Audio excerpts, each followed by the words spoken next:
Are you wanting to paint a spooky black Halloween cat? Well, today I'm going to be sharing with you how I painted this black cat with my Daniel Smith paints and how I created that spooky, alluring Halloween mood in the background. One of the most important things we need when we're painting is nice paints, and I'm going to be using principally Daniel Smith. The list is below if you want to check it out. But we also need a really good paper, and because we have that smooth transition of color in the background, we need a hot press.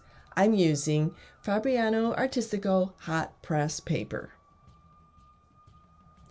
Okay, so step one in the painting process is to get a sheen of water on the paper. And this might take 2 or 3 minutes of continually swiping water across the paper until you have a sheen that floats lightly on the surface. You do not want a puddle, you want a sheen.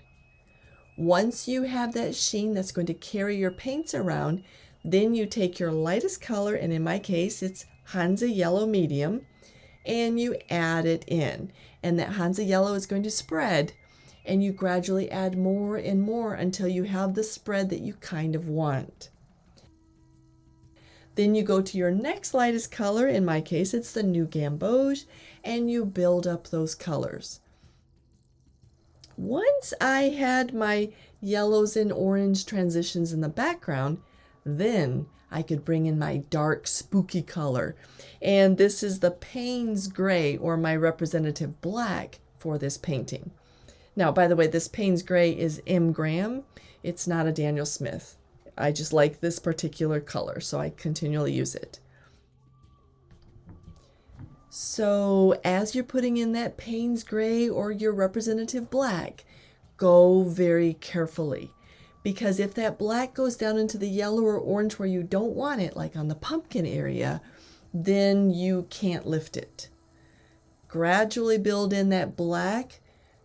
Tip your paper if you need to get transitions, but control it as much as possible and keep it along the edges and at the top.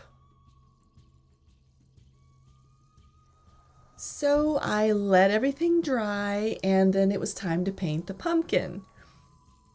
And I'm really surprised as I'm looking at my background. It looks like I have a ghost there. Totally unplanned. I'm totally happy though. Anyway, it is time to paint the pumpkins. I am painting these pumpkins wet on damp, which means I'm only going to dampen the pumpkins a little bit, not get them all wet, and then in a very controlled way, paint the color in. And then I'll move on to painting the cat. And I'm also going to paint it wet on damp. I will dampen the fur and then add in the color as I need it. Already I have a bit of yellow down from the background. I'm going to build up more color on top of that, the oranges, the maroon, before adding the Payne's gray. It is these undertones of color that are going to give that cat depth and dimension, separating it from the background also. So once I get these colors down, I add the Payne's gray, let everything dry. Then I can look around and see where do I need to pop the contrast. Add a little more dark Payne's gray black somewhere, or maybe brighten the smile of the pumpkin with more yellow. Anyway, this is the time when we're finishing the painting.